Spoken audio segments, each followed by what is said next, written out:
Good evening, everybody. Welcome out to WrestleZone Unfiltered, episode 24. A little bit late for some updates, but that's all right. We got it done.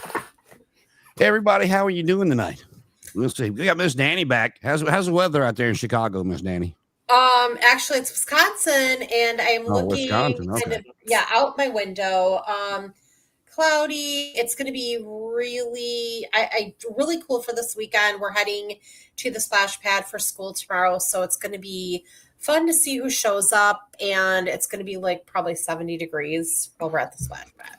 Yeah, we've the weather's been actually very nice here as well. So, I mean, I'm thankful for it. So, and Paul, how you doing tonight? Paul, back? Are you sore this week? Or are you always good? Sore? If you're not training, you're sore. If you're not sore, it means you weren't training enough.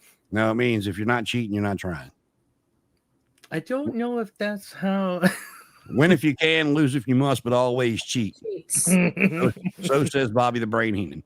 Oh, yes. And what was the other one that he had? There was another one that he said. Oh, he used to say Hulk Hogan, that son of a bitch. That was a great one. He knew. Well, that's still one of my favorite lines of all time when Tony and Dusty are going crazy because Hogan's coming down the aisle. But whose side is he on? I got to laugh. And somebody should get in there. I love Bobby Heenan. No, and then he's like, "Oh my God, what the hell is this? Oh my God, somebody needs to kick his rear end." And then he's like, "I've told y'all about him for 30 years." Oh, they don't make them like that anymore. Honestly, as much as I bitch about Excalibur, I wouldn't mind him too bad if he just quit flipping yelling. He screams and yells at just the most inopportune time. And Well, I don't think you knew this, but when we went to Dynamite last year, we had, oh God, what did we have for seats? We were ringside. So we were like, I didn't have to walk far to get behind the barrier. And I held up a sign, the one, Jason, you remember this one? I was talking about this last year, that said, "Someone please mute Excalibur's mic." And nobody has yet. And Justin Roberts just like saw that, and then you could see he turned around and you could see him laughing. Yeah, good old Justin Roberts. Well, what do y'all want to jump into this week? We were all over the place last week, so I'm going to do my damnedest to make sure we stay at least somewhat on a straight line instead of that damn. Do we have a straight line? Do we have a beginning? It's got to be better than that maze we were on last week. We were just all over the place. I know. And I'll start right now. I actually just got around to watching Raw tonight because I had two long days. So we usually start Raw on Tuesday. I had 11 and a half hours Tuesday and 10 hours yesterday. So I literally, we were two ships passing in the night. I got home early today because I figured my boss is gone, everyone else is gone, why stay? So I left early. We finally got around to watching Raw, and I just want to know, was Seth Rollins wearing a bedspread, his grandmother's tablecloth, or did his daughter Rue pick out his outfit for him on Monday night? Well, it's probably the same place he gets the rest of them from whoever was making Becky's clothes. That's who started making his outfits. Oh my God! I don't know if you saw it or not, but if you've seen the clips, but and it was a good sized boy, but a fan rushed him. I'm glad because I almost forgot. A fan rushed him. Another person rushed Seth Rollins. Yeah, going up the ramp, and I'm just like, And the thing is, did they show that on Raw? Because I was on the phone with one of my friends when we got to the end of Raw. Yeah, they didn't show it on the TV. It happened. It happened at some point. I'm assuming after it went off, but it's just back in the day, and I'm not condoning it by any stretch, but when Piper got stabbed, and people were chasing Jim Cornette with bats, and all that stuff. I mean, that's the emotion they wanted. That was they didn't necessarily want to get stabbed, but that's why Piper started wearing the leather jacket because it had Kevlar on the sides and in the back. But now people know it's entertainment. They know these guys go in the back and their kids play together and they have whatever. I mean, it's like any other job. There's people that don't like each other. Seth Rollins, but Seth Rollins is not Harley Race or Terry Funk. No. Well, I'll give Seth this. The clip I saw, that was a good sized boy, and he took Seth down from the back because he bum rushed him from the back. But as soon as Seth got up and turned around, he tied him up like a pretzel. That dude couldn't move. Seth got a couple good shots in before he let him go and let security take care of him, which I was like, whoop his ass. Like I said, it's a show. So why, it'd be like trying to attack, Tobey Maguire because you didn't like his performance of Spider-Man or whatever. I mean, I don't know. Well, we are going to get into it now. We are going to let Paul introduce himself tonight. Oh my God. Because he just kind of appeared out of nowhere one day, and now we've been doing this for a while together. And we've kind of mentioned that he wrestles and does a little bit of stuff. He's training, but we've never let him get into who he is, what he does, and what he's looking to do in the wrestling business. So, Paul, the floor is all yours, sir. Oh my God. I would like to say that you are the second best wrestler in Canada next to Ethan Page, and it's still a battle for my heart between Ethan Page and Ricky Saints. I've tweeted on Twitter. I just said, I've told Ethan Page, I'm like, I really like you. No, I love you. And I don't know why. And then I'm like, Ricky Saints, I love you more than Ethan Page. So that's kind of the caveat with this one. But well, Jason, where do you want me to start though? Is there a specific? No, this is you, baby. You start where you feel you need to start. Well, I'll start right at the simplest thing where looking through Facebook, up pops an ad for what I thought was a seminar with Mizdow, Aaron Stevens. Yeah, the idol, Aaron Stevens. And this is 20 minutes from my house. This is like 15 minutes from my house at a local gym. I don't know about signing up for classes, but I can go check this out for a night. I can slip in the back and not try not to interfere. Well, I go and there's only 4 people, so hiding in the back is now not an option. And it's not a seminar, it's an actual training session, just with a different coach. And I had misread the ad. Sure. So now I'm in the ring running the ropes and bumping day one. They were very he was very good, especially with me. Like he knew, okay, we got to second rope bump, only hit the ropes a couple times because it's going to hurt. Like I even made the joke, I'm not a big fan of his wrestling, but I was a big fan of how he helped me through. I had him for 2 days, and I'm like a little bit arrogant. I don't want to push, say a bunch of stuff, but I thought he was always safe. He always told me look, you don't have to do that kind of stuff because you are going to get hurt. 1 out of 100 times you do a dive, the one is going to hurt a lot. He's like, so just be careful of that. And I'll never forget, he's like, 3 things. He's like, if you can do 3 things in wrestling, I can work with you. And I'll never forget this. It was 2 years ago. I still remember. He goes, if you can throw a punch, if you can do the universal, and if you can do 3 different roll-ups, he's like, there, that's a match. He's like, that's all I need from you. And I've never forgotten that because of, he's not the best wrestler, but he's had some highs and he's had some lows. So, all right, that's some pretty good advice. And then I saw the price for the monthly, and I was like, all right, sign me up. Let's go. Couple $100 a month. And I can insult people, and I can behave myself on a microphone. Maybe I should sign up with this so I can insult Nick Wayne. And honestly, there's a lot. From my perspective, there's a lot of people looking for non-wrestlers. Everyone wants to be a wrestler, but no one's showing up to these companies going, hey, can I be an announcer? Can I be a I'll do it. Commentator, but even an announcer, coming to the ring, blah, blah, blah.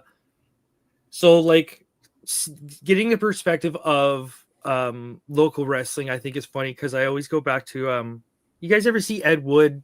I'm going to make an old reference. In the movie, they were doing a local theater thing, and it was 4 people in the seats. 2 of them were homeless people sleeping. There's rain coming through the ceiling in buckets. And they were just saying, well, this is small town theater. And it's like, that's the type of professional wrestling I'm seeing now. The last match I had was at a flea market. That's, you know what I mean? Just where certain levels of professional wrestling are. But it's like, I got tons of weird stories and all sorts of stuff, but not to be too long, to kind of give you guys if you want to jump in for questions, but I had one coach who basically taught me like Dragon Ball. They kept complaining, Master Roshi, you haven't taught us any moves, you haven't taught us how to punch kick. And my coach was like that in a sense where he's like, look, you only got to do 4 moves basically, and you have, so it's like arm drag, hip toss, maybe a drop kick. So Kevin Nash was actually ahead of the game, okay, because he had 5. Yeah, but that's basically how one of my coaches kind of trained me. He's like, no, don't. A lot of wrestlers go, I want to learn all these moves. I want to learn all these moves. I want to learn all these moves. But then the moves don't have any story and they don't have any progression. They don't have any value. Mm-hmm. Bring it back to the beginning. You can get a value out of a drop kick. You can get a huge pop out of a drop kick if you plan it right. So that was one of my teachers, was one of those, I don't know, old souls, we can call them. Well, that was my favorite part of the MJF Adam Cole thing, was when they got more MJF than Adam Cole, but getting the double clothesline over. Mm-hmm. Yeah, simplicity. And and that's, you don't see that now. That was like old school. That's like remember, the precursor to the clothesline is always going to be Red Rover. Come on over. Yeah, how many people my school age class have clothesline, and the fact that I taught them how to clothesline people, I really feel guilt now for that. And that's something that's funny, because like what kind of was instilled in me for wrestling was like, you can pick a person up and you can throw them around and flip, do all that. Yeah. But if you hit them with a lariat so hard that the fans see the sweat come off of them, mm-hmm. You didn't have to take a bump. You got to pop. You know what I mean? Simplicity. These are 2 words that I've kind of been drilling in my head from all the coaching, is simplicity and intensity. You don't need to do 630s. You don't need to do double moonsaults. You know what I mean? Keep it simple. Tell your story. Don't get hurt. Please don't get hurt. We all got to work tomorrow. That's the. One of the funny things that Sting has told over his career was when him and Flair were doing their program all around the country, and he said he was talking to Rick before the matches that night. He goes, "Come on, man, let's do something different." Rick's like, "Why? It's over." Mm-hmm. And he's like, just press slam me, beat your chest, scream. He goes, "They go crazy for that shit." Now, we ain't changing it. He goes, "No, I was kind of bummed about it." He goes, "But we get out there and." I'm following Rick and doing what he told me to do. And it's he goes, it's basically the same progression we've been doing every night for 6 months. He goes, but that crowd was hot. And as soon as I picked him up and press slammed him and it started beating on my chest, he goes, that crowd just went crazy. And I was like, all right, I'm going to stop asking questions and just listen. And this is something that's kind of taught, is depending on where you're working, there's a good chance that everyone in this new building tonight has never seen what you did last week. So for that example, it's like showing a movie. We all know Gone with the Wind is good. So if we show it in another town, they'll like it. Yeah. Just keep showing it, the same movie all around town. So back then it worked. Now it's a little different because there's cameras everywhere. Yeah, and it's like, how many shows does WWE have a week now?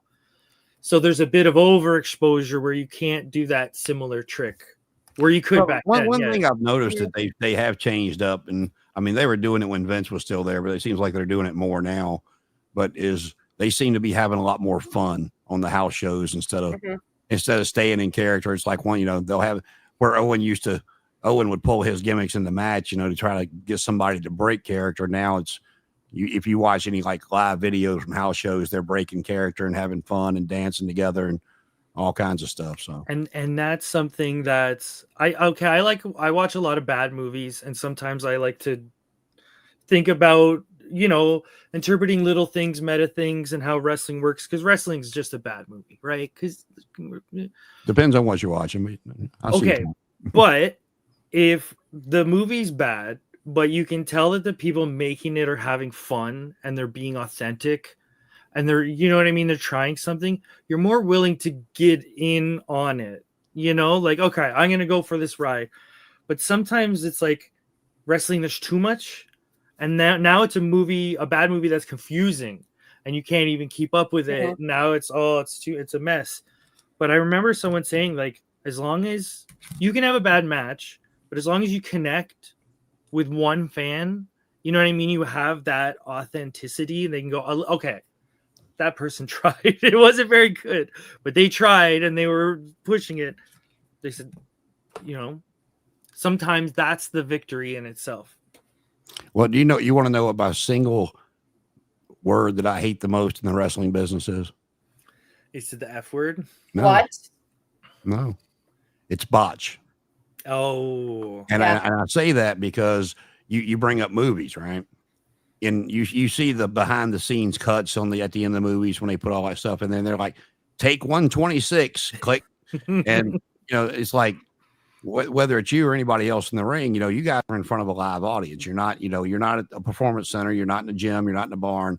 You got one shot to get it right, and shit happens. I mean, mistakes happen. Timing could be off, could be sweaty. Your foot slips off the ropes, and people are like, oh, did you see that botch? You go out there and do it. I hate that. I hate that word, especially when you got dudes that are sitting in their mama's basement because they never got a job and got out, and probably got one hand on a $2 microphone from the dollar store and the other hand down their pants because nobody else will touch it, and they want to sit there and give everybody else shit about what they can and can't do. And it's like, even I've never heard Flair talk about it, but him, Steamboat, all those ring generals and technicians, Kurt Angle, Bret Hart, Shawn Michaels. I mean, how many times a day did they slip or something that was not caught on camera or happened to be edited out? So yeah, I hate that damn word. And when people are talking about it, because like I said, it's normally people that would get winded walking to their mailbox that want to bring up a botch. Well, here's a good example of sometimes where botches can come from, but you have to kind of you learn to roll with the punches in wrestling. So my last match was, which I was very thankful to have, honestly, because I was a stranger to the company, but you help out and you get a shot apparently. So it's a rumble. Go talk to everybody in the rumble so everybody knows who's coming after me, who's before me, all that stuff. So I communicate with all these people. This is what I can do. This is what I don't do. Blah blah blah blah. Okay, my music hits. I go out. So all the people that I've talked to are in a corner fighting each other, and I'm now face to face with someone I did not communicate with because I did not know that they were going to still be in the ring. What do? You listen. The guy goes duck line. You just start running. You just go into it. Some people don't have that. Okay, listen, go, boom, boom, boom, be physical, blah, blah, blah. It catches you, right? So sometimes that's what that is. It's a bit of hesitancy on their part. Like they go to jump and they go, oh, shit, I don't know. And then you get the wobbles. But then I always loved Sabu. Sabu had a great story about botching, about how he would botch on purpose. And then they thought he botched by accident. And he'd go, gotcha. I worked that one. Insanity. So what is your entrance music there, sir? And what is your entrance music and your moniker? Okay, so because I am very low on the totem pole, I honestly don't really have music yet because I'm still kind of finding that. Finding myself in that kind of character and sense, but I use the theme song from the No Reservations with Anthony Bourdain. Okay. Because I'm a really big fan of Anthony Bourdain and and I thought that kind of fit for how I approach wrestling, where it's like, no, learn from everyone, learn from everywhere, take little pieces, don't be afraid to sit down with different forms of it. So I was using that for a bit, but I don't know. It's all feel, and then depending on how people want to present you. So I'm still kind of being open-minded about it, but Well, when you start moving up, and if you stick with a name, get you some bad company as interest music. See if anybody gets it. I know some of the old once your name gets announced, that some of the older ones be like, I see what he did there. See or you can do the Bad Street. Well, you're not from Atlanta. Oh gosh. Do you not remember the lead singer's name of Bad Company, Danny? They were also the lead singer of Queen for a short time. Freddie I saw them while Mercury. they were in Toronto. He was very good as the lead singer of Queen. Freddie Mercury, wasn't it? No, well, Freddie Mercury. Well, after Freddie passed this was away, after he died, but he was before that. He was the lead singer of Bad Company, and his name was Paul Rogers. Oh. That's why I make so many Bad Company references. Okay, yeah. And I actually, my first match, the music guy who so happened to be a wrestler, but at the time he was sitting there doing the music, like, he's like, you should do Bad Company. And he actually sat there with me and went through like 10 or 12 different Bad Company songs, like listening to it and then looking at me and listening to it and looking at me going, no. These don't work. These don't work. What do you want? But yeah, it's like when DDP was managing Bad Company in the AWA. Yeah, I didn't mind the Bad Company song, but like now it would be a lot better now because they could do the Five Finger Death Punch version because it's more upbeat and more kick. But it's like, I'll equate it to a stripper dancing to a very slow song in a full bar. It brings the mood down. And you got a full arena. I don't remember the Bad Company. You got a full arena, and they're coming out to the song "Bad Company," and it's like, and if you've ever heard the song, it's kind of it's it mellow. A little bit, but it doesn't really have a kick, So I don't remember that for some reason. And honestly, I've it's been 2 years since I've started training, and I still sit there on my phone going, "Okay, I come out, I do the pose, and then no, this song wouldn't work. Okay, next song. Okay, we'll do 2 years since you started training, and you have more charisma than Nick Wayne and the Bucks. Take that as a compliment. Well, and let me tell you, despite what you say, he is the greatest Canadian professional wrestler of all time. He really is, and he's cute. Who only works in Canada. And he's cute too. I just am partial to Ethan Page because I'm half Serbian. Ethan Page is Serbian. That's kind of why I'm partial to Ethan Page. Well, as long as I've been watching it, I can honestly say that I never even once wanted to do it. Not in the ring. I was always enamored with the ones that could really talk. And so when I was 12, 13 years old and started thinking, well, shit, I could do that. Cause I've been a smart ass since I was old enough to talk.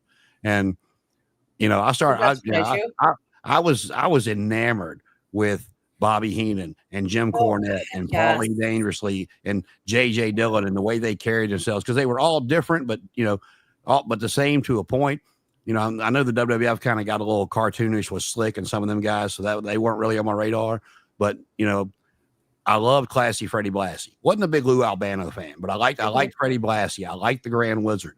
And then then you got kind of more going in more mainstream when things started getting more in the public eye. And like I said, and then Bobby came along and came out of the ring, and JJ was always just so way he carried himself. And then Cornette could out there and just out talk anybody. And then Paul Lee came in and he could do the same thing. And it's just like, and that's what I'm saying is like, no, not everybody's going to come out and be Heyman, but Heyman's walking proof that if the manager role is done correctly, it can still get people over.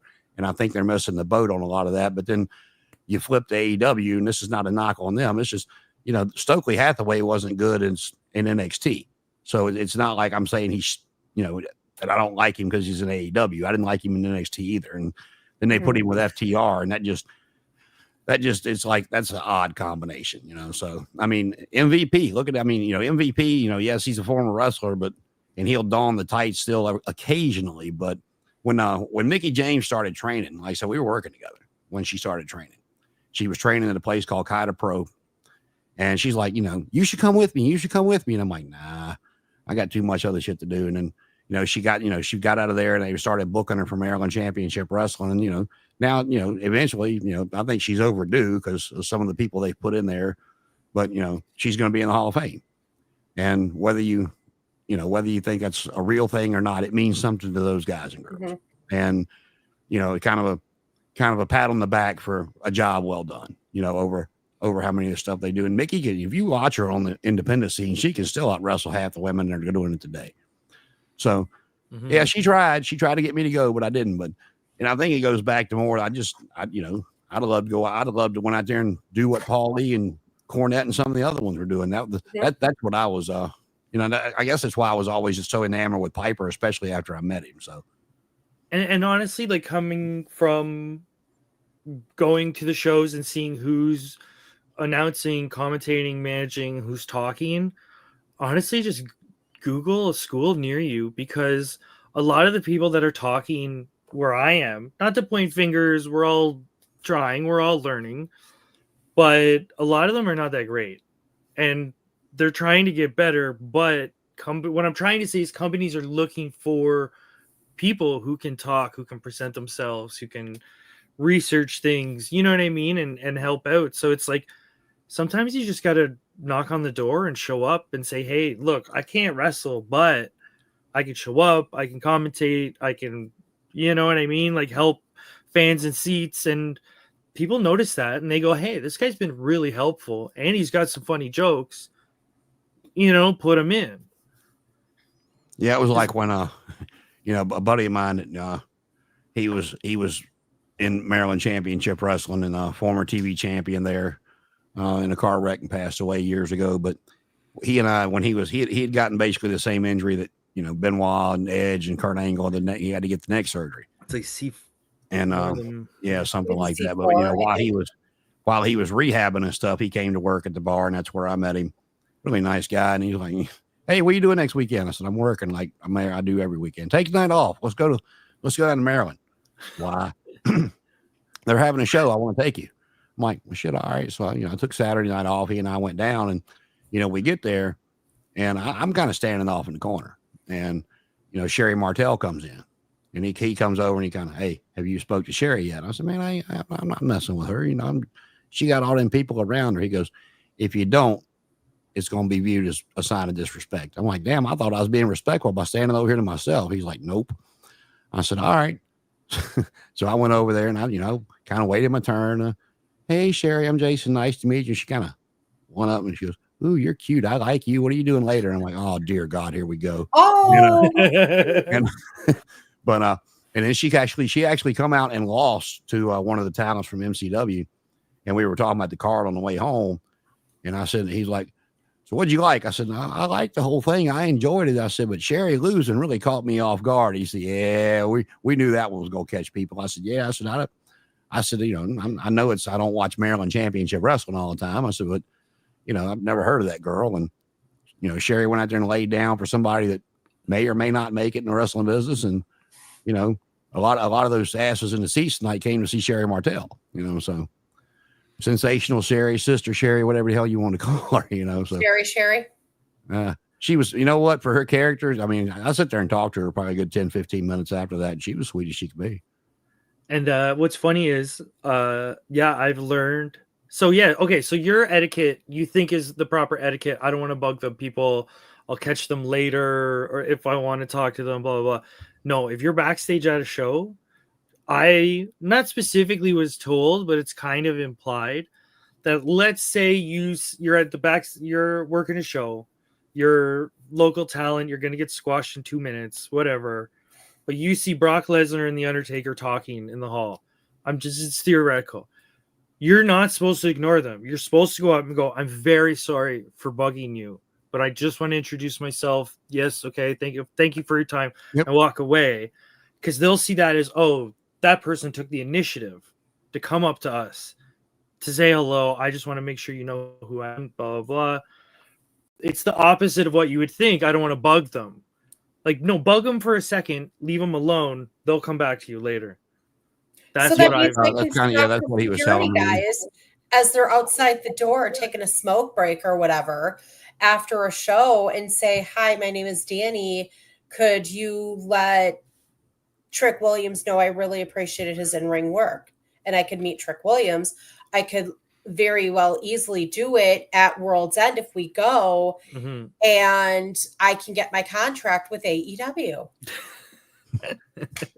That would be like, I could be on freaking commentary until I can mute Excalibur myself. Just maybe you could work dark. Pull his sock off. He'll go running somewhere. What? Just reach over and pull his sock off. He'll go running somewhere. Oh God. Oh, I have an anecdote for you about you're talking about a terrifying female a moment ago. Yeah. So long time Nicole ago, Bass, God bless her soul. I was working for this company. Friend of a friend was gonna come work with us, so we hung out, me and her, for the weekend. She's like, "Oh, I'm just, I just started wrestling. I'm trying it. Like, it's kind of fun." Oh, okay. You don't talk to her too often. That was Jody Threat, who is now tag team champion or knockouts champion in TNA.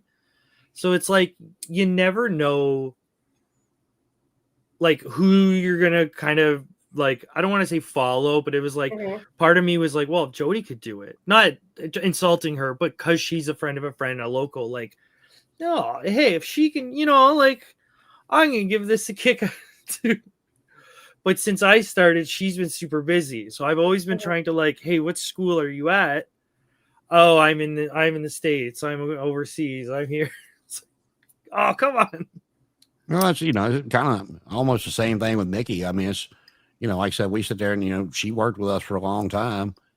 Steve included. And, we never like, oh, stop it, girl. You're not going to make it to there. But, it's like, she Russ going to be on TV, and she's like, I'm going to be on there one day. And, we always were like, good for you, baby. You go get it. And then look at each other and go, And, God bless her. She went and did it. She worked her ass off and she got there. It seemed like no time. I'm sure it didn't seem that way for her, but, it seemed like no time for us that we were working with her. She started training, and then she was working for MCW. And then next thing we know, when TNA pops up, she's on there with Raven and Julio De Niro. And then, and that makes it so much more realistic. Off to WWE. We can watch all these stories of, like, I know Edge and Christian and have documented a lot of, like, them growing up and developing, but it's like, when you, like, that person used to come and hang out at the high school. You know what I mean? Like, we used to gang about when we were teenagers, and now she's on, I don't know if they're on television, but she's a legit champion. She's had multiple championships in multiple countries. You know what I mean? Like, so it does change your sort of perspective. And then for me, I also have, on one of the wrestling communities I take part in, I have a bunch of other people that started training, became wrestlers. Now there's like 5 of you. Okay, all right. Well, if all y'all can do. Well, you bring up Edge and Christian. One of the cool things I thought WWE was able to do, I guess, he had a pretty good idea where he was sitting, but being able to find a very young Adam Copeland in the crowd at WrestleMania 6 with Hogan and the Warrior, because, being at the Sky Dome. So when they found that footage years ago and showed it, I think it's when Hogan came back, him and Edge teamed up or something, but they found that we're able to find a still or whatever, and froze it, just put it up on the screen about Adam Copeland sitting in the audience at WrestleMania 6. I thought cool. He was on Jerry Springer or something. It was like a talk show, or not early Jerry Springer, not late Jerry Springer. And Bret Hart was on, and Edge stood up. This massive human being stands up. And, oh, yes, sir, Mr. Bret Hart, sir, I would like to, become a professional wrestler. It's the gentlest voice comes out of this massive human being. Yeah, it's definitely fun seeing that development and then seeing it in real time and being like, you know what? I can do this. Well, and speaking of Edge and Christian, I don't know if you guys watched Dynamite last night, but I kind of enjoyed the way they did that.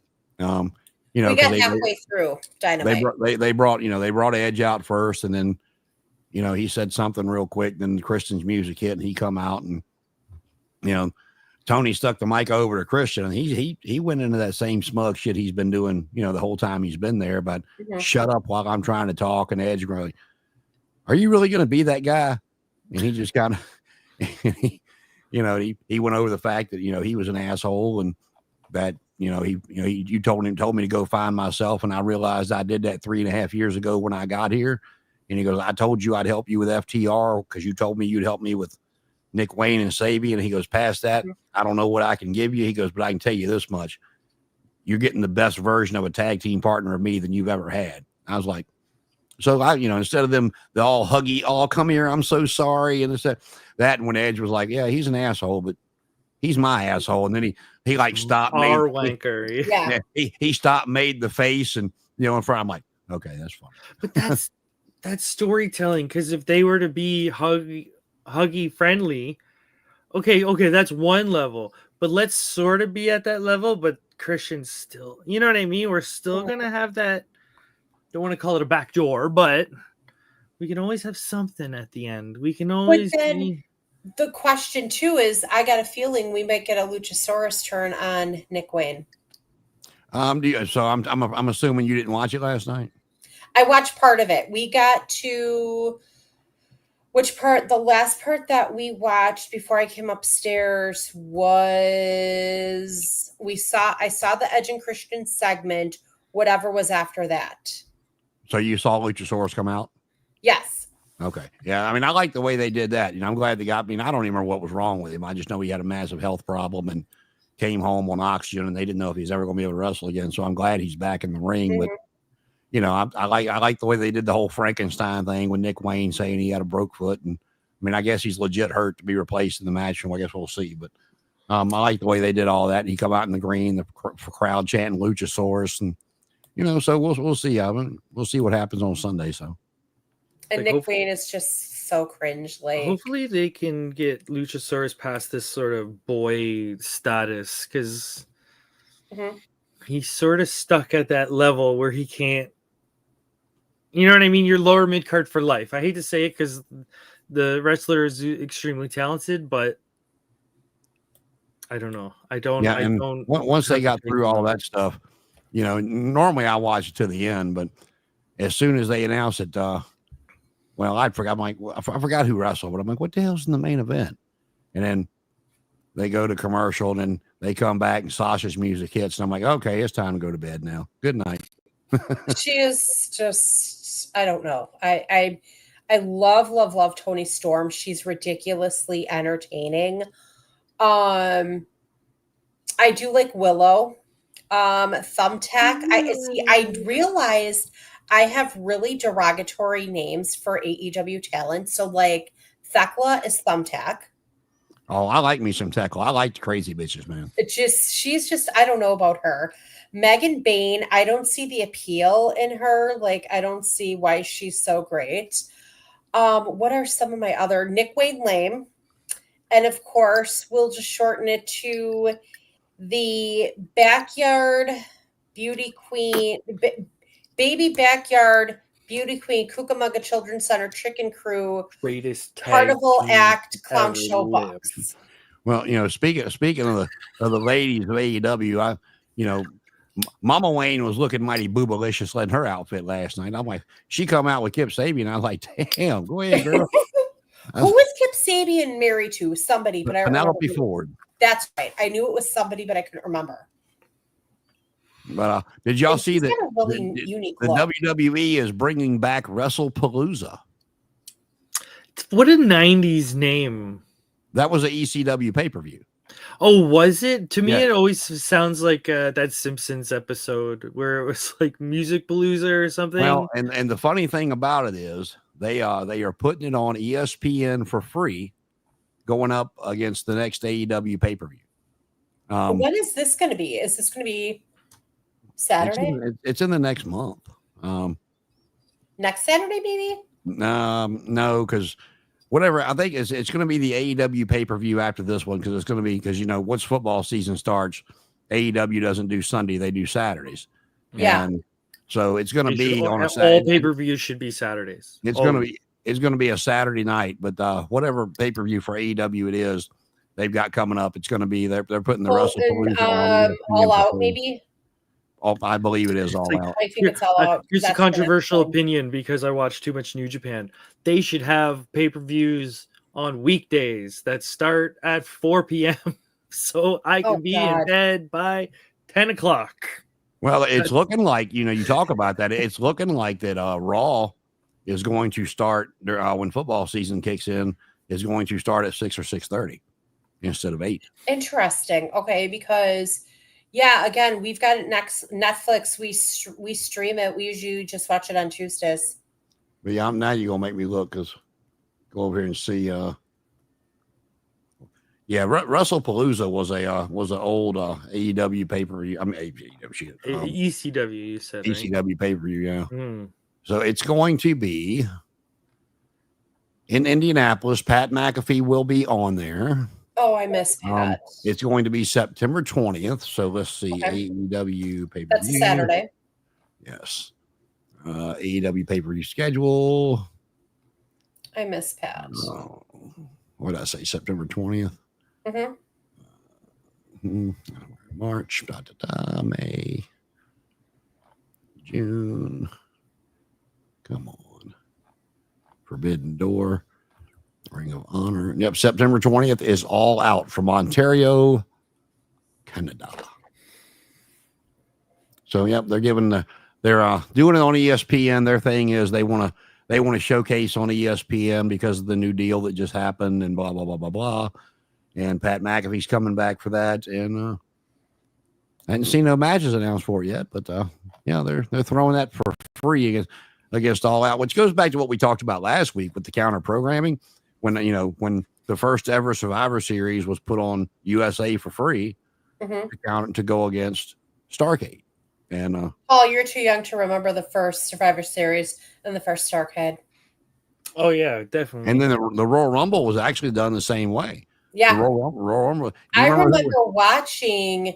What year was the first Rumble, Jason? Was it 87, I think? It was 87, 88, something like that. You remember who won it? Yeah. Because my grandmother passed away in January of 88. So yeah, it was the last one that she saw. Jim talking. That's it. Hacksaw. Ho! I was a guess. I wasn't even listening to the question. Hacksaw. But remember though, Dino Bravo did not actually bench 712 pounds. What? Dino Bravo? Oh, right. For some reason I always think of like Earthquake doing that kind of stuff. But that was like 712. Wasn't it? Did he bench? What was it? 710 or 711? I think. Oh, that I can't remember. That's. Jason, you remember? I know. I love Dino Bravo, but a lot of those kind of details. I know he had so many different monikers about being the strongest man here, and the strongest man there. It was the world's strongest man, and the Canadian strongest Canadian or some shit like that he went by. But Earthquake was actually for a little while billed as the Canadian Earthquake. I love this thing where you'd stamp on the ground. You would know who a good worker was because he'd stamp on the ground and that worker would go whoa, and fall down. That person knows wrestling. Because if he did it and that person didn't sell that person didn't understand wrestling. Are you talking about the Shockmaster?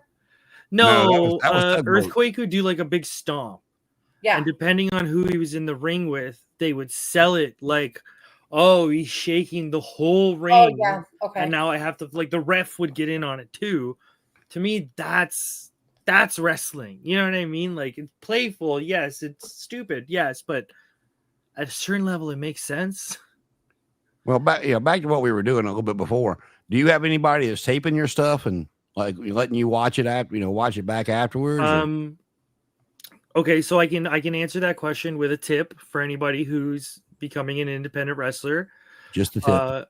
A tripod is $20 on Amazon. You record it yourself.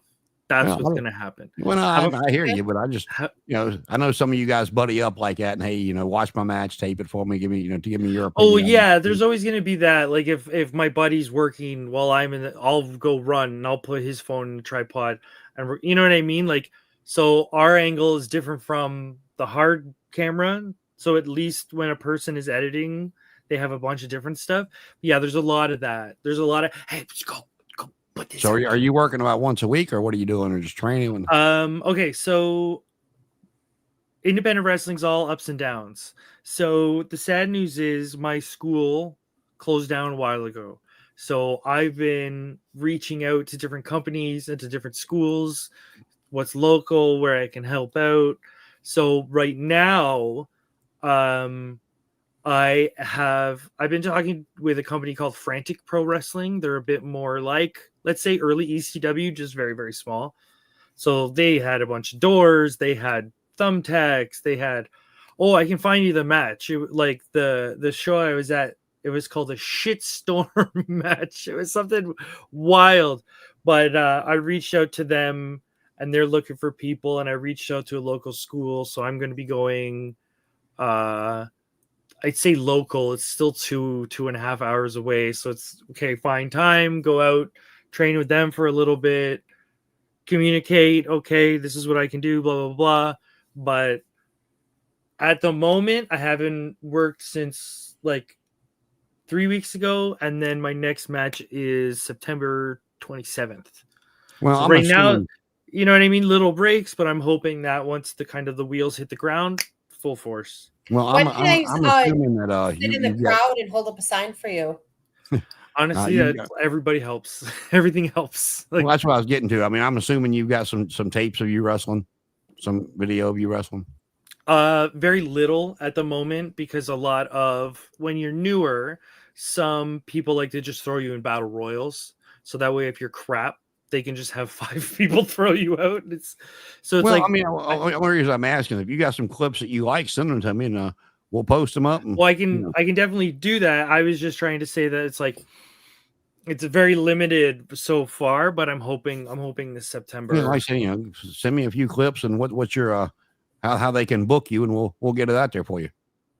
that'd be great. I still gotta communicate with all these schools. Like, I can't help but like touch on, you got to follow all these politics and stuff, right? So you got to kind of play by other people's rules. So it's so weird. So it's like, as much as everybody, the help, like people reaching out helps enough, there's still a lot of progress I got to make on this journey. Oh my God. Well, like I said, whatever you send me, just tell me what I can do. Yeah, Can do. tell me what sure. I can't say, and I'll make sure it's not in there. Don't tell them I'm bad. B-A double D bad. But, all right, I can work with that. Let's run through Sunday night's card here. I think this is the last Sunday pay-per-view for AEW for a while. And we will start from the top. Kyle Fletcher against Takahashi for the AEW TNT Championship. I'm gonna go out on a limb and say Kyle keeps the belt. What about you, Danny? What do you think? Kyle. We got a unanimous vote for Kyle. All right. It could, but I don't know what I don't know. I think from watching the G1 finals, Hiromu's got a story in Japan, so I think it's just going to be a one shot and he's back. Yeah, this is his last year, I believe, ain't it? No, that's Tanahashi. Never mind. This is Tanahashi. Takahashi and Tanahashi. It's a small thing, but are you guys familiar with Hiroshi Takahashi at all? This person who's fighting Kyle Fletcher. No. You mean this is Hiromu Takahashi? Hiromu, sorry. So the long and short of it is he's basically been the ace of the junior division in Japan for 8 years. Like, he's the guy that's under 200 pounds. And he's like, think of a little punk rock kid that's had way too much sugar. So he's like really energetic and really kind of out there, but he's also like odd. Like, his moves are kind of weird. His presentation's kind of goofy. Like, but once he gets in the ring, oh my God, he's honestly one of the best. But he's got a very odd presentation. Well, I'll tell you, when Aussie Open first came over, I did not realize how big Kyle Fletcher actually is. Well, when you're standing next to Mark Davis over there, like, but I was just like, I don't know what he was doing. And I want to say it was probably after Davis got hurt, but he was standing he was in the ring with somebody, and he stood. They got close together, and I saw him. I was like, damn, that dude's a lot bigger than I initially thought and he's in tremendous shape. Oh God, especially now, Jesus, yeah, he's jacked. But then now we go to we got Okuchi versus Swerve for the unified title. So this kind of ties into a piece of news that I just saw. So I think we know what's going to happen in the match. If you read the same news that I read. I didn't read anything, so go ahead, give it I to read us. nothing. I've been reading reports all day. Fightful Select? Swerve has been working with a torn meniscus for 6 months. Who is? Does? Swerve Strickland. So my bet is he puts on a hell of a show with Okada, but Okada kind of keeps it simple and protects him. Okada wins. Swerve can then go and heal and come back later. Well, I'm glad you told me that because I was going the other way with it for an actual reason. But if that's an accurate report, you are right. Okuchi will keep the title. But then we will move up to the ENC reunion against Kip Sabian, and I cannot call this dude Kill Switch. It's Luchasaurus. It's. Oh, I thought Swerve was Kill Switch. No, remember that was Christian's. That's the name of Christian's finishing move. Oh, right. Okay. And Luchasaurus' name to Kill Switch. That's an easy one for me. That's Edge and Christian all day long. Give me a second. I think Edge and Christian are going to lose this one, just on the idea of there's got to be a next one. Well, I don't. I'm going to tell you why when we get to the next one. Fair enough. Danny, what do you think? You got Edge and Christian, or you got Kip and the baby boys, the dinosaur? Well, Kip Sabian wears more makeup than I do. Mama Wayne's annoying. He's got better hair than Jack Perry, though.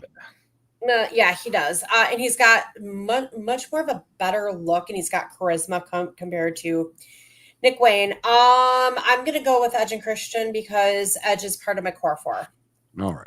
And this is why I'm going with him. You got if you watched all of Dynamite last night, you saw FTR and Brody King and Bandito go to a time limit draw, which then turned this into a 3-way match for the tag team titles.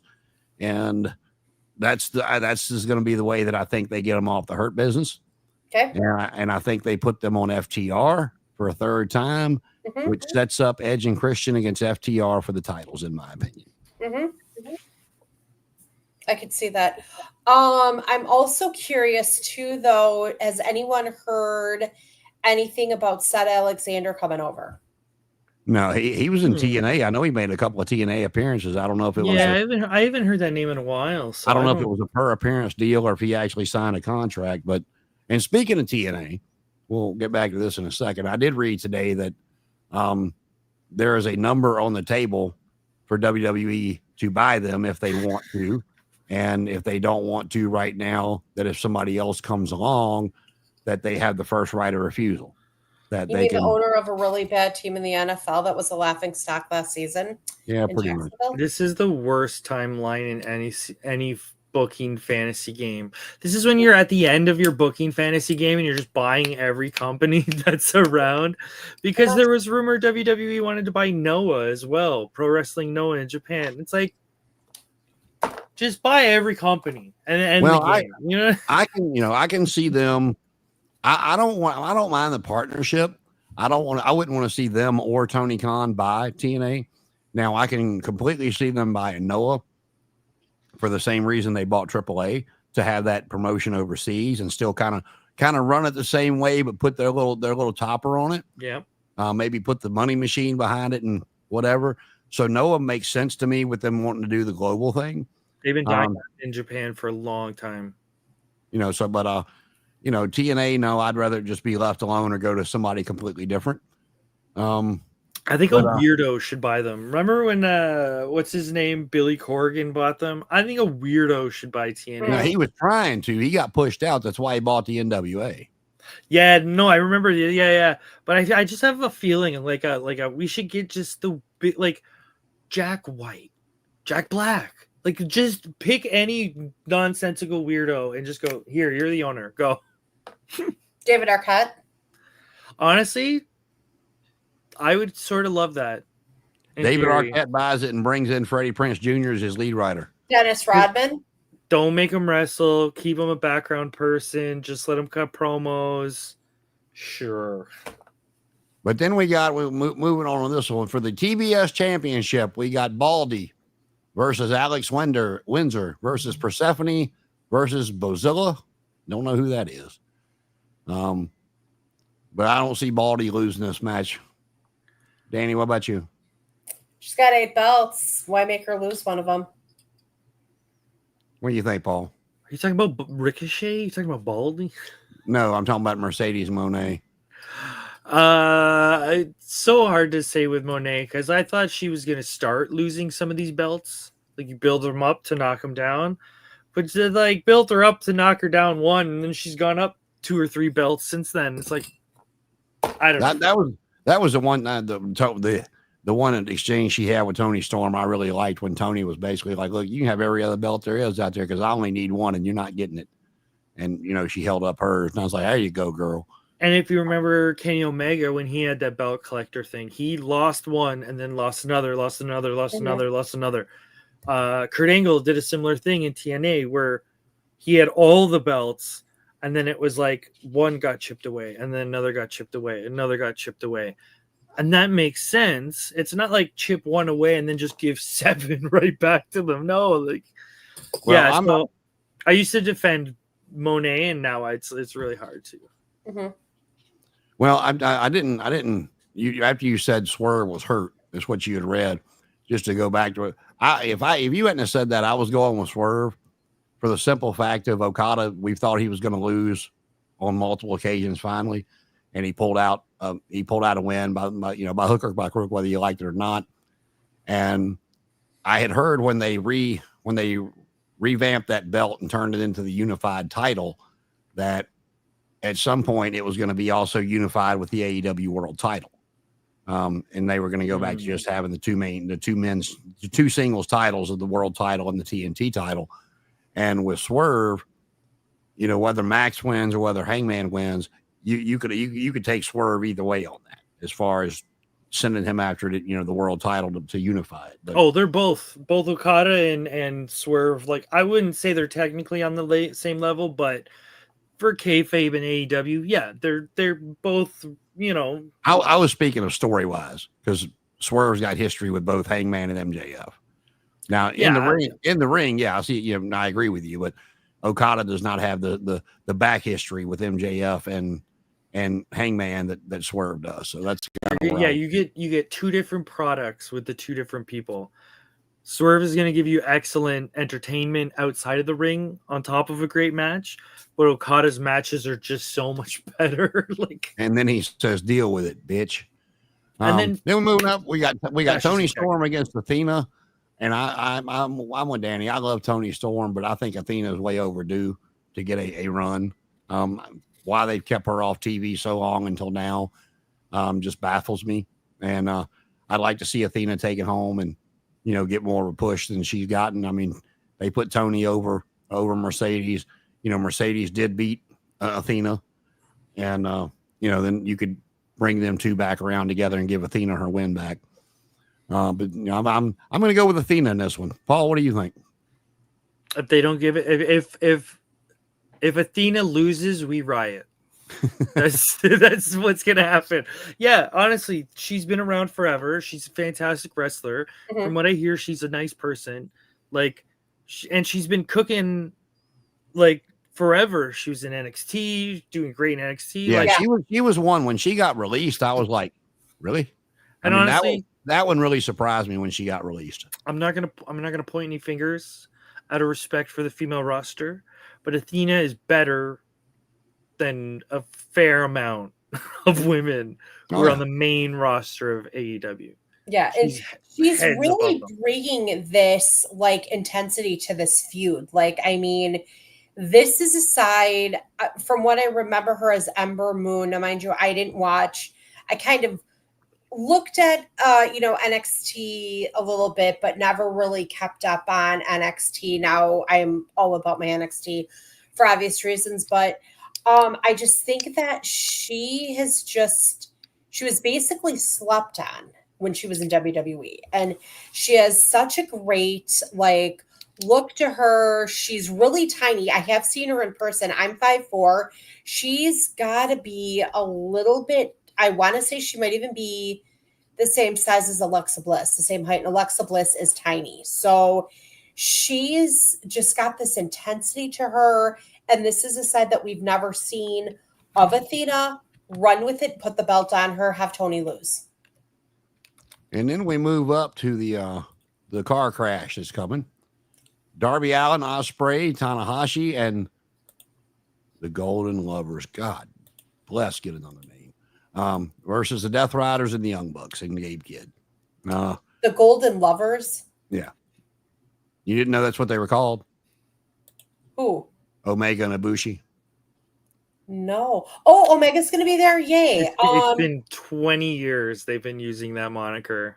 No, that I didn't know. Which the first time I ever heard it gave me the visual of the two of them in the shower together being Golden Lovers. But that's just the way my mind works. And they've done a couple, let's just say very homoerotic things in the ring to play it up. But we can joke all day, but honestly, those two are wrestling soulmates. Like, they work so well together. They react Did the you just same. say they were wrestling wholemates? Soulmates. Why am I getting a mental visual of Nightmare on Elm Street? Like another good example of wrestling soulmates is JBL and Eddie Guerrero. They just they meet, it's perfect. It's everything just clicks. It's magical. But with Kenny and Ibushi, their tag team matches are like, you ever play Street Fighter and you both pick the same character? That's what they were like when they were training. They were just mirror images of each other. And that's a 10-man tag team, isn't it, Jason? That match? Yeah, it's Darby, Will, Tanahashi, Omega, and Ibushi against the Death Riders, the Young Bucks, and Gabe Kidd. In a cage, in some sort of gimmick match? It's a lights out steel cage match. So, and again, this one to me, it's a toss up to me. I mean, I can see it going either way. It's 8 out of 10 guys who can actually wrestle. And we know two of those guys. I can't tell the difference between the U.S. men's gymnastics team or a high school cheerleading squad with the Cucamonga Children's Center. So, and we know that they're going to be laying outside doing a flip. Oh, watch this. Oh, I can flip higher than you. Oh, I can land a triple flip and I can do this. And it's basically going to be flip after flip after flip. Why not do a back handspring across the ring while they're at it, a cartwheel into a roundoff? I mean, that's all that's going to be. They're going to be laying on the floor. Look at it on the bright side. At least we are getting Gabe Kidd and not Wheeler Yuta. So, and Gabe's been injured for a while too. So hopefully he's okay. Well, I mean, I don't know what exactly is wrong with Ospreay, but he cut that promo last night and said, after this he was going to be out for a while. But I mean, I saw it. I have it here. Yeah, continue and I'll. Well, no, I mean, he was saying it was something to do with his neck, but we all know that if it was that bad, that they would not let him get in the ring. I mean, or if it was something that he could injure worse, they would not let him in the ring. But so I'm not real sure how much longer, how long he'll be out after this match. But apparently, it's going to be from what I read, it's pretty bad, and it's going to take 12 to 14 months for him to come back. Oh, for Ospreay? Yeah, this is just ballparking. Like, other people who had this injury took that long. Okay. So this would be a reasonable time for them to get that being said, I can completely see them, having him carried out on a stretcher or something, for that match to be over with. And like, I don't know, people. Okay, so this is where I have to oddly defend Will Ospreay, because a lot of people are like, "Oh, he's a gymnast and blah blah blah," which is okay, fair observation. But he's put his body on the line for a long time. Really like in Japan, his matches were super intense. Like, this guy's taken a lot of damage on his body, and it's like sort of Stone Cold level. When he really peaked, all his injuries started creeping in. But people said that about his style 15 years ago. You're going to kill yourself. You're going to kill yourself. Yeah, they were, that was the knock on him, was slow down, kid, slow down. So he did. He listened, but a few years too late, which I think is the sort of general observation with him.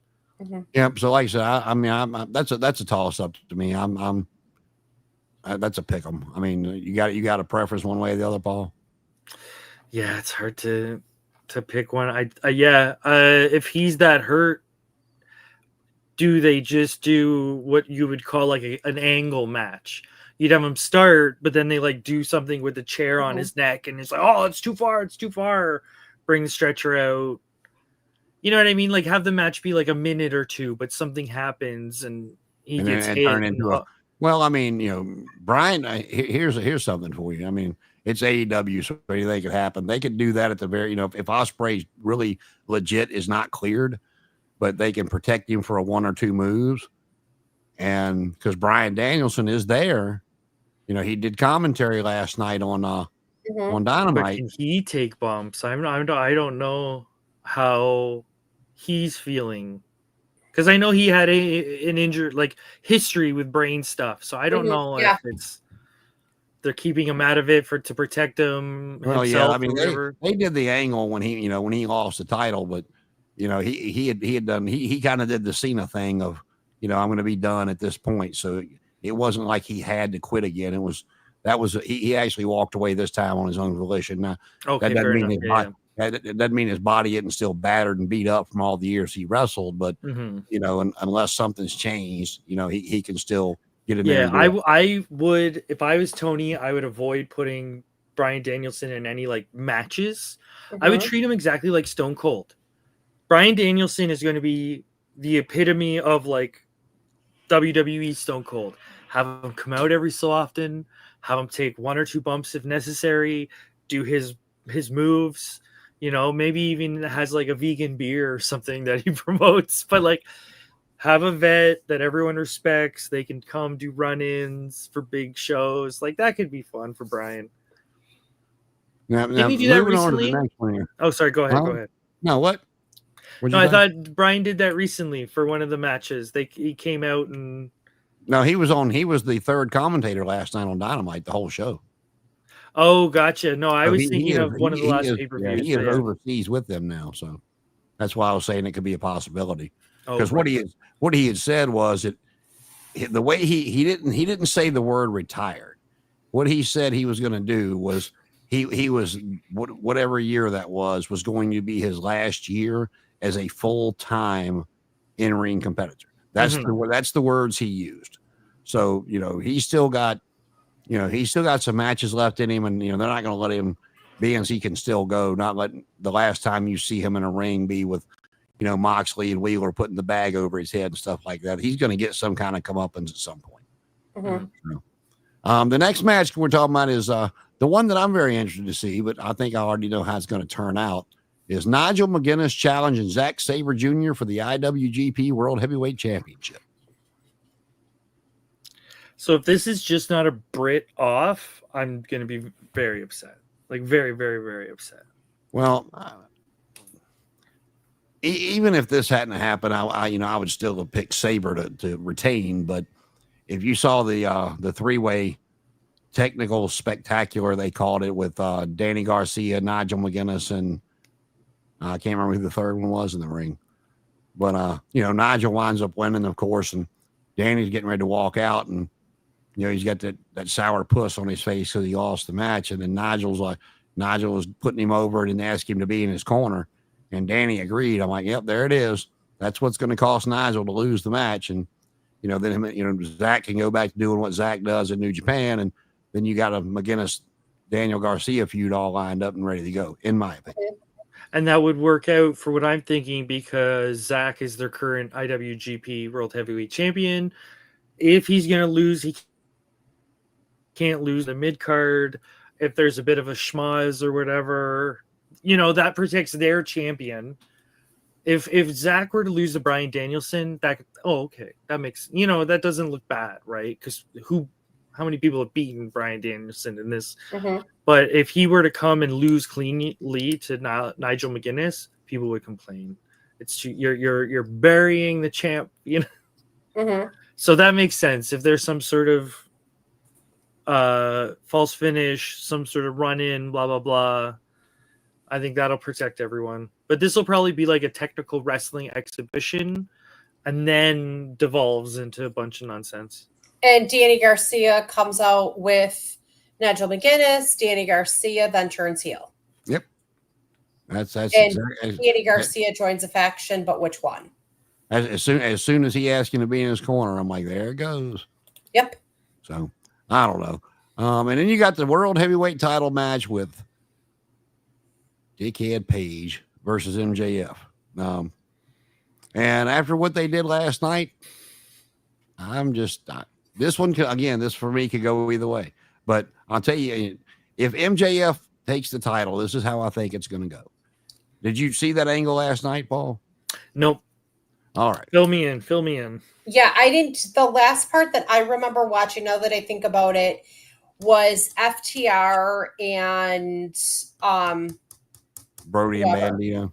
Yeah. All right. Upstairs. So earlier in the night, you see MJF walking around, and he comes up on Ricochet, and he starts talking to Ricochet about how they don't like each other, but they have a common enemy. You know, the whole enemy of my enemy is my friend, blah, blah, blah, blah, blah. They do that whole spiel. And Mark Briscoe, they'd already showed Mark Briscoe walking around telling MJF that if he found him, he was going to kill him. Well, then Hangman comes to the ring and starts talking about how he outsmarted Max last week to get him to execute the contract, blah, blah, blah, blah, blah. And he says, but we all know he's a coward. He's not going to come out. His music hits. And of course, he doesn't come out, and they pan the camera up top, and he's on the screen. And so you thought you got the better of me, huh? And he goes, well, let's see what you got to say now. And then they shows Ricochet, the Gates of Agony, and Max all standing around Mark Briscoe tied up in a chair like he's knocked out. Like they got him and tied him up in a chair and knocked him out. And one of the Gates of Agony picked up this gas can and poured it all over Mark. And he's like, give me the lighter. And Hangman, he goes, and he said, Hangman, he goes, if you leave that ring before I'm done talking, old Mark here is going to be barbecue. And so he starts telling Hangman that he goes, if you don't want him to be set on fire like a Swerve Strickland house, or he worded it somehow like that, you know, he brought it back to Hangman. He said, then this is what I want. He goes, if you get disqualified, you lose the title. If you get counted out, you lose the title. And I don't have to execute my contract to get this match with you. And, you know, so after a little hemming and hawing, Paige is like, fine. I agree. And he goes, all right, Hangman, I'll see you Sunday. Well, to me, if Max gets his title, what's going to happen is Mark Briscoe is going to come out and cause Adam Page to get disqualified. So I really thought Adam Page was going to keep the title. And so they threw all that shit in there last night. So I think, you know, that's kind of where I'm leaning, is Mark Briscoe is going to come out and interfere and cause Hangman to lose the title because of the stipulations now in there. Mm-hmm. I think Hangman's going to win, just on the simple idea of like it's 3-act structure. At the beginning of the third act, our heroes are always at their lowest point for the story. So uneducated opinion, I think Hangman's going to win, but this is just going to be, he's got to overcome this. He's got to overcome that. He's got to fix the Mark thing. He's got to play by the rules. But I think at the end, he's going to win by the rules on his terms, blah, blah, blah. Well, here's what I think. To me, it's another toss-up. Because like I said, I don't think either one of them can afford a clean loss and continue the momentum. But if MJF leaves with the title, in my opinion, it's going to be one of two reasons. The first one I told you. If the second one would be if Hangman beats him somehow, however he beats him. But then, you know, he gets up and beats him down with a chair, the ring, whatever he's got that he can get a hold of, and knocks him out. And even though he lost, then he cashes in his contract because he's beat the shit out of Page, and he's out of it. Then, you know, he lost the match, but now he's still out there, and he cashes in the contract and gets a 1, 2, 3. Yeah, that makes sense. Because even if he loses the first match, he still has the contract, the briefcase. Yeah, so he can just run it again. Yeah. So if he's building a new faction, and let's just say, you know, Danny's dreams come true, and Wardlow pops back up on TV. Yeah. and he's got his new faction. And after the match, they come down and they just totally waylay Adam Page, and he's left laying there in a pool of blood. And all he's got to do is, here you go.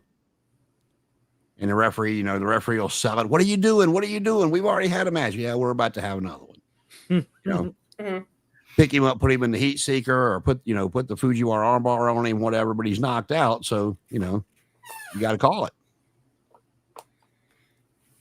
So if MJF walks out with the title, those are the two ways that I think he can walk out with it.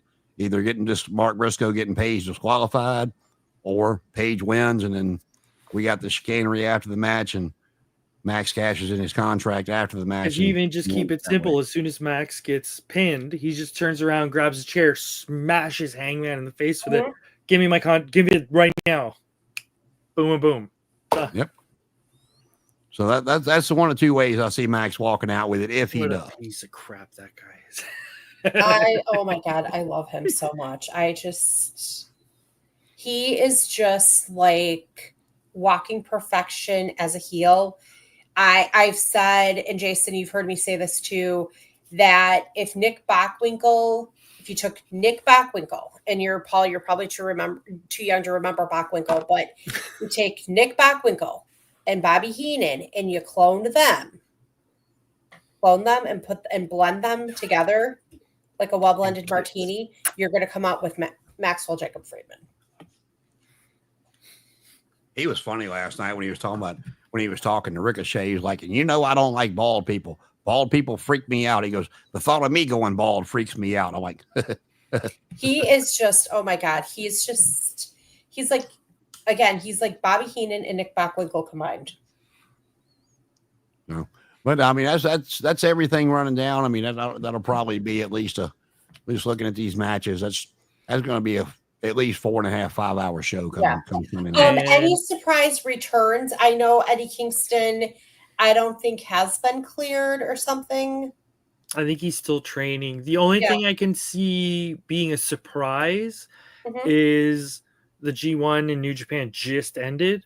So in theory, if someone got on the plane, they could be in America already. Okay. So I think potentially there could be like some New Japan people that come out, you know what I mean? Just to kind of spice it up. But there's been no like official confirmations. It's more of just the timelines match up. So if they wanted Evil, or if they wanted Konosuke Takeshita, the winner of the G1, to come back, they could make it in time. I think Wardlow is he's going to be at American Gladiators. I believe he's wrapped up filming for that. And I know he was backstage when they were in Cleveland. I know he was backstage. Well, I mean, I don't know how. I mean, I don't know what better way it would be to bring him back if you're going, I mean, they went down the road. They went down the road with him feuding with Max. So I mean, it's just. That'd be like if Virgil split from the $1 Million Man, and they had all that story and all that, and then he disappears, and he just comes back with $1 Million Man again. Like, it's been how long? And please, can we just put the Acclaim back together where they belong? Because I love Anthony Bowens. Max Caster is ridiculously entertaining, but they do not work as a singles act. I'm sorry. You can't. Trying to put them, I just put my desk. Trying to put them together as a singles act is the equivalent. Let me think about this one. Hang on. It's basically like me being in the kitchen. I can't cook. I really can't. It's like Marty and Sean. Thank you. Keep them together. Some things belong together. The Acclaimed is one of them. Some people don't belong in the kitchen. I'm one of them. And my idea of cooking is ordering online and tipping the delivery driver, but I'll bake something. But I have another good one. The New Age Outlaws. Thank you. Don't split them up. Please, for the love of God, put them back together where they belong. I mean, Billy and Chuck was fun, but... Oh, Billy and Chuck was hilarious. Come on. the great part about Billy and Chuck was the end when they were trying to do the wedding, and and then Billy, like, they both backed up. I'm like, whoa, All right, it's gone too far now. We thought this was just a joke. So No, And Billy then and wasn't Jeff were that hilarious. a 3-minute warning segment, or was that a different wedding where it was like, I just remember the pastor, whatever. no, that was You'll not love each other for 100 years, 12 months, or that 3 was minutes. Bischoff. Yeah, that was Bischoff dressed up as the pastor for That was somebody. fantastic. Yeah, you could, normally you could tell if they did a really good job with his makeup. Oh, You got any Japanese matches for us this week? Honestly, just go watch the G1 final. It was Takeshita versus Evil, and honestly, it was like a 26-minute match of one man fighting an entire faction. Because Evil is the head of a faction. There's like him and 9 people, and then Takeshita and Rocky Romero. So the whole fight was getting Evil by himself. They went to war for about 10 minutes, but oh my god, I cannot praise this match enough. Like, it wasn't the best G1 final, but if you want to watch all the best matches of this year, that one's definitely going to be on the list. And you just got to watch the main event. I'm not asking you to watch the whole show. Just watch the main event. Fantastic.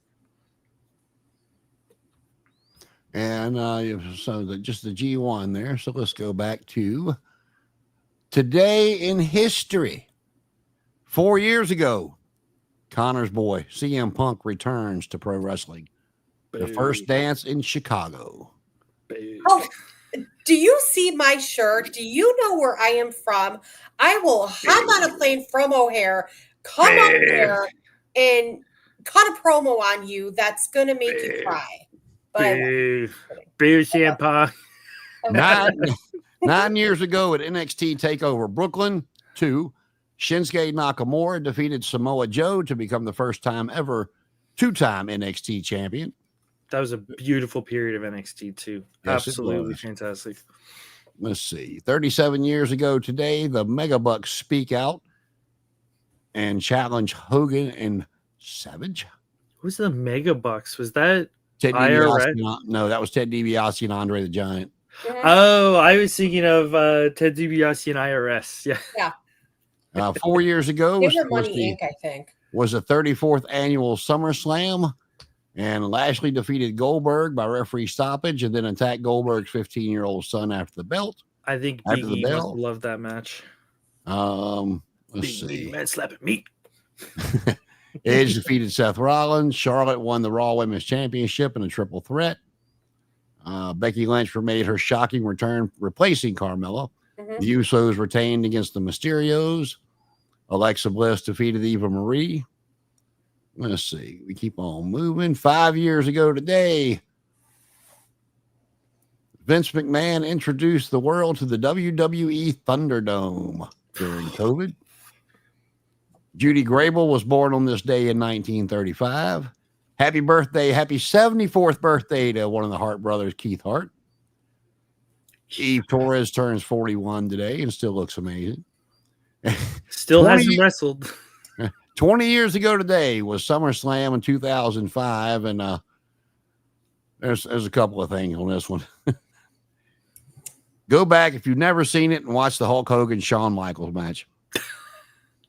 If anybody knows the expression "taking the piss," that's what Shawn did that entire match. I remember watching that live, and I was laughing my ass off. And honestly, it's great. He was great. I know he was taking the piss, but it was so entertaining, and he was bumping around. His promo the next night on Raw was even better. I know I let you down, but I couldn't match his catch can Matt prowess. I was like, man, I almost lost it. I was like, dear God. He was trained by Vern Gagne. And then on that same card, you had Ray defeating Eddie in the custody of Dominic ladder match. And I hate to be a downer, but it's 20 years ago this year that Eddie's been gone. Yeah, it wasn't long after that. Don't do drugs, kids. 28 years ago, the 35th and final Clash of the Champions aired. Sting sent a vulture to the ring, letting the NWO know he wanted the title shot against Hogan. Ric Flair, Sting's opponent from the First Clash team with Kurt Hennig to defeat Conan in 6. I kicked the linen closet door. I was so mad that Sting lost. Why he's a vulture? He's obviously modeled after the Crow, but a crow's kind of small and a vulture's really big. 60 years ago today, the Crusher won the AWA World Title for a 3rd time. Great name. I love old wrestling names. And 46 years ago today, the American Dream realized his dream and won the NWA title for the first time. Rose defeated Harley Race in Tampa. He would hold the belt for 5 days before losing it back to Harley Race. My belly is just a little big. My hand is just 25 years ago, Lita main evented Raw for the very first time, defeating Stephanie McMahon to win the women's championship. 20 years ago today at SummerSlam, it's the Dominic. They got another Dominic Eddie thing here. 9 years ago at SummerSlam, Finn Balor reached the mountaintop as the Demon defeated Seth Rollins to become the inaugural WWE Universal Champion. Hey, the red one, right? Yeah. And the next night he had to give it up because surgery. He got hurt. He got hurt in that match. The buckle bomb. His shoulders were up and kind of. Happy 44th birthday to Trent Seven. If anybody remembers him, he was part of Mustache Mountain with Tyler Bate. Brooks Jensen is Mustache Mountain. Why does it feel like a name of a children's book? That was it was Tyler Bate and Trent Seven, Mustache Mountain. That was the NXT UK kind of invasion they had for a bit. Okay. Brooks Jensen is 24 today. Who? Brooks Jensen, he's in NXT. And then today was born in 1931, Dr. Ken Ramey. And he was a manager back in the territory days. He was really infamous back in the 60s and 70s in the Memphis area. And that wraps up today in pro wrestling history. So you need like a button, like history. And I mess with that TikTok crap all day long. Yeah, we are on Twitch tonight. I will say that we made it to Twitch. Did not get the TikTok thing done. I had to request a code I thought would have been here before now, but it's not. So it takes time. We'll get there. I'm sorry. And we got a little guy that likes to watch us, and he loves my room behind me. He likes looking at all the figures. So Abel, I'll throw you a shout out. Say hello to Abel out there, everybody. Little 5-year-old buddy that loves us and loves my room. So Abel. And Danny, what do you got to finish us off with tonight? Interesting question that I'd seen in one of the groups about, what was it? Trick coming up to the main roster. When was it going to happen? I had heard something about somewhere, and I don't remember where, Ethan Page and Starks coming up to main roster. That's what I'm waiting for. What about you, Paul? You got anything else with it? For the end of today, no, I think we talked a lot of stuff. I think Forbidden Door, I got to take back a little bit of what I said about Forbidden Door because I'm a bit less disappointed of the card. I'm still sort of disappointed because there's a lot of talent that I think would get over in the States that's just not there. But damn it, bring back Takeshita. It's like I told you last week, man. And this is not a shot at him because you can't say anything without people going, "Oh, you're just a hater." But it's the truth, man. If I was New Japan, especially if somebody's contract was coming up, I'd be damned if I'd want to send them over there. He done stole every damn thing I got. And I'm good for those guys to come over and make the money. I ain't mad at them for it, but this company's extending you this olive branch to work together and do these pay-per-views. And it's like every time they send somebody over there, they've lost their upper card and they've had to continue to rebuild. So it's like, hey, if people thought that WWE, where it was like New Gen, they had to rebuild people. If you think that's interesting, New Japan right now is interesting because they have all the top of their cards gone. So all the young lions they've been training, they've just brought back and they've been pushing up the card. So there's all this young talent that's super hungry. Oh, and the one thing I do want to say, because I thought this was funny, they just had a guy come back. He's got like a gangster gimmick. So he's a big, thick, I don't want to call him fat, but he's kind of meaty guy. Bleached his hair. He's got a big chain. He looks like one of those gangsters that just wants to fight. And named Jack Perry. I thought, you know what? He looks exactly like the chubby guy from Ong Bak. If anybody remembers that movie from years ago, spitting image right now, but it's total exciting time. I know that might be a controversial statement, but I think it's a very exciting time to watch New Japan right now.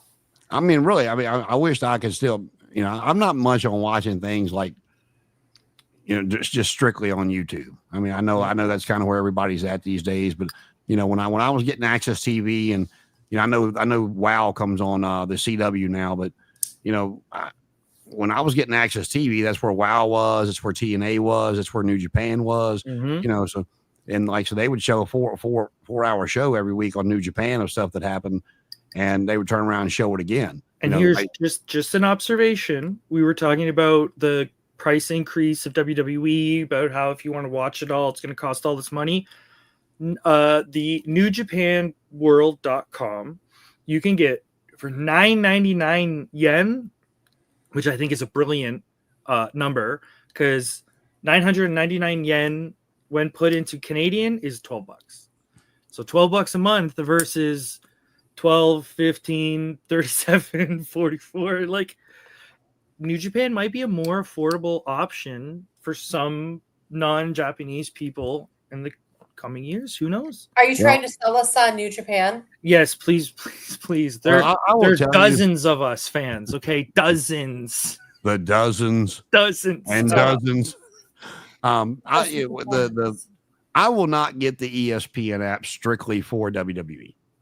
What's going on with that too? Like, because A asked me, do we have ESPN? And we have a Vizio Roku ready, and it's on there. But what are we watching on ESPN now? Well, that's kind of what I was getting to. It's a new app. It's what it's going to be. It hasn't launched yet. Hulu has ESPN Plus that you can get with their stuff, which shows stuff that doesn't air on regular ESPN, and that's going to be thrown into this app for $29.99. The stuff that that ESPN Plus will be going away. That will all go into this app. But I'm sure with their football and stuff, because football has moved over to Netflix, has moved to Amazon. Of course, you still got your CBS, your NBC games, stuff of that nature. But ESPN for me to pay $30 a month, it's going to have to be stuff that other than wrestling that I watch. That's a steep price. $30 a month is kind of steep. It is, but I also go back to the days of, when everybody's talking about how how much more money people make nowadays, how much more expensive things is. Dude, I used to pay $100 a month for pay-per-views. When WCW and WWF were around, $49.99 a piece, man. I was getting hit twice a month. But that was, and it goes back to even back then. It's when when TNA first got put on TV, it was the pay-per-view model. It was $9.99 every week to see the show. Yeah. And when people are like, you're buying that every week, I'm like, hell, it's $10 cheaper than I was paying before when I was getting the WCW pay-per-view a month. Oh shit, it's only $40 versus $50. So it worked out. It was, 10, hit the button, $10 a week versus, $50 at one time. Well, yeah. So, I mean, that's the way I worked it out. So it's just going to depend on what all is on there for $30, because you're basically, if it was just going to be for the WWE content, it's basically like jacking the price of the WWE network up, $20. Now, I don't know if you remember when Vince first started this channel, the WWE 24/7, whatever they called it. But when they first put it on cable, but I remember that. But it was the round table. You had Jim Ross, Michael Hayes, Jerry Lawler. Those were good programs. Paul Lee on there talking about different stuff and different stories. And when Jerry Lawler broke Jimmy Hart's jaw, and Jim was like, "Did you break his jaw on purpose, or was it an accident?" And Lawler was like, "It was on purpose." And all that good stuff they used to show back then on that. I enjoyed that. I enjoyed just listening to them, like the Tales from the Territory that's been shown on A&E now and stuff like that. I really enjoy those. A&E's been a channel that's just been possibly discussed for TNA as well as the CW. I'd be interested that if they put them on CW, that would give CW 3 wrestling shows. It'd give them NXT, TNA, and of course, WoW's been on CW for a while. And I don't know. Again, it's just, I get why people think the counter programming is shitty, and to me, it's just business as usual that I've seen for the past 45 years. So it It's not me going, oh, I can't believe they're doing that. I mean, when you've got entire networks that have the exact same programming at the exact same time that's been going on since the earth cooled, since TV became a thing. I get why people saying it, but the wrestling business has always been petty, and I'll use Roddy Piper for an example. I mean, he wouldn't lay down. He wasn't getting his shoulders pinned. And later down the road, when somebody asked him, well, what happened, when you went to WCW, why'd you all of a sudden, start to lose a few matches? He goes, because it didn't matter. Even if I didn't show up, or it didn't matter where I was on the card. It didn't matter if I lost to the referee. They were still paying me 7 figures to do it. He goes, back in those days, my spot on the card was how I got paid. You weren't moving me out of my spot on the card. And, so that's just, again, it's not just the wrestling business, it's the entertainment business. And you're always going to have, this is succeeding. Well, let's create this and it'll be kind of the same, but not really, and we can put it against each other. I mean, I get why people hadn't went through or seen the same stuff that I have and some of you guys have, but the putting the pay-per-view up. I mean, like I said, Vince did that 45 years ago, 45 years ago. That's how we got the Survivor Series. That's how we got the Royal Rumble. The first Clash of the Champions. That's how we got the first Clash, because after he created Survivor Series to go up against Starrcade, well, Crockett turned around and created the Clash of the Champions and gave that away for free on TBS to go up against the next WrestleMania. I mean, it was tit for tat. And, Tony said it, a few years back when somebody asked him about something that WWF had done or WWE had done. He's like, I was Crockett. I got more money than Jim Crockett ever had. We're not going to put up with this. Yeah. Well, that's fine, dude. Yeah. And this is also a different time. And what I mean by that is back then it was harder to record stuff. So you weren't going to buy a pay-per-view to record it, to watch it the next day. Because I remember doing pay-per-views and that was unheard of for us, because you'd have to be home to order. You know what I mean? It's a nightmare. Now it's like I can go on any website and watch Raw the next day. So getting people, pressuring them to be on watching them in this one time slot might not be the same challenge or no, and I agree with you, but I will tell you the Monday Night Wars were fun, especially when they really were. When both were doing well. Like, like so I was but, still fun. Not to disagree with you, but that's also when cable was doing very well. I agree. I mean, that was when cable was still a thing, but sitting there flipping back and forth and be like, damn, what'd I miss? Or, or be like, oh, I got back just in time, and go. And the great thing for me too, and I know it wasn't just me, but they always showed that replay of Nitro immediately afterwards. And, so you could go back and put the remote down and kind of go through Nitro to see what you might have missed or see something over again. Because it was, the shit was so cool back then before they started going down. And honestly, that's how I watch a lot of shows, because there's a lot of breaks in between matches, especially in Japan. They really let the crowd kind of relax for a moment after a match. So if you're watching it, I can fast forward a minute, get to the next entrance. You know what I mean? Let's cut the fluff out. Let's get through this. And a 4-hour show turns into 2.5 if you're just, you know what I mean? Intermission, skip, boom, done. Well, I mean, that's, the in-ring product is still what a lot of people like to watch, but, now it's the entertainment value. It's the showmanship of it. It's like, people think I'm shitting on AEW when I say this, and I'm really not. But one of the things that the WWE has been able to do is take their pay-per-views from just being a wrestling show to an event. Mm-hmm. And it's not, yes, they're all events, but when you take it out of the wrestling realm, it's an event that it's a gathering per se that, kind of like, the Super Bowl, whatever the case may be, it's more than just going to watch, 2 people or, 4 people in a wrestling ring. So here's an example that I like to use, mostly because I like putting WWE down sometimes. The NFL is a good example for this. If someone came up to you and said, hey, I have tickets for the Super Bowl, and you said, I don't even know who's in the Super Bowl, do you still want the tickets? You go, of course, give them to me. It's the Super Bowl. Mania is a bit like that, which sounds odd, but it's like literally the card could be anything, and Mania would still get 400,000 people because it's not about the wrestling; it's about the event, it's about the moments, it's about the you know what I mean? Like WWE was very good at building this sort of like hype machine, this feeling. So it is cool when you go to a show and there's all these people and it's a massive thing. But it's like sometimes you actually have to have a main event. Sometimes you actually have to have wrestling that's compelling, that makes people want to come back to support the wrestlers. Because I think, you know what I mean? What's the old expression where they said, "Oh, I'm not a wrestling fan, I'm a WWE fan"? Please be a wrestling fan. Support. Well, no, and I may agree not with be you, a and that's WWE. not Like, what I mean. But it's not just WrestleMania though. It's like they've turned it into such a almost like a a red carpet event. You know, you see all the celebrities and this, that, and the other. They're like it's like yeah, of course, Mania is bigger than WrestlePalooza or Saturday night's main event, but they've turned it into a destination event. Is what they've turned, and it's not just Mania. It's what they've taken all their events to. Maybe not to the caliber of Mania that people want to be at, but the one that the average Joe knows what they are.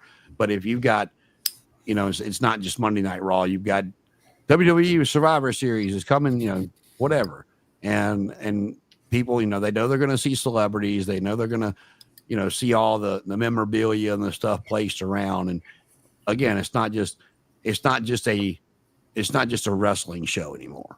It's the whole entertainment spectacle that they've turned their pay-per-views into. And they have like I forget what it's called now, but there was like a meet and greet before, and I saw a machine where the fans could have at it, where it was a Logan Paul dummy, and you had to hit it with a chair, and it told you.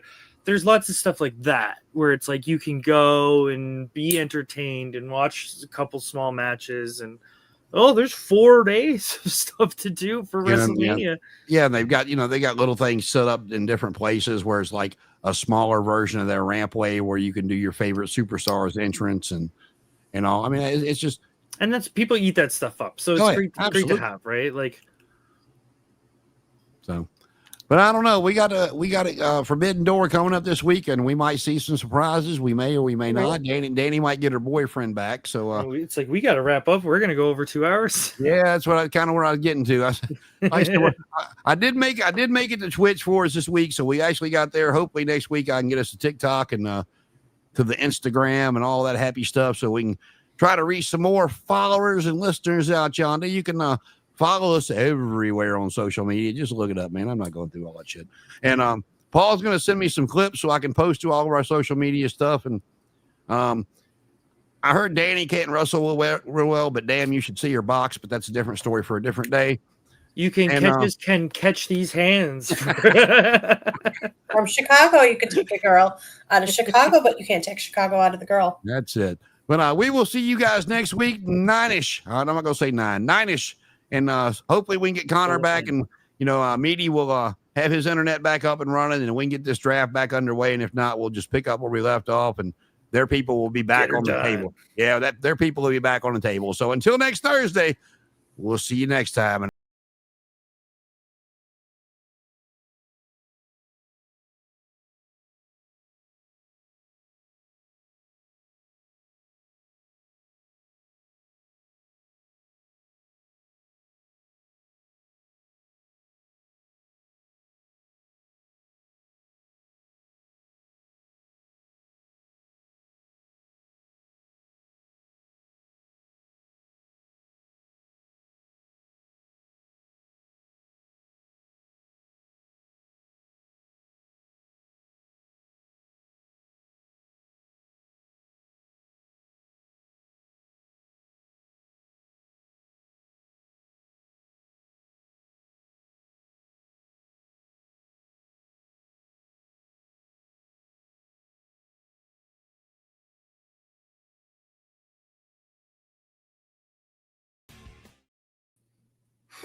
Yep.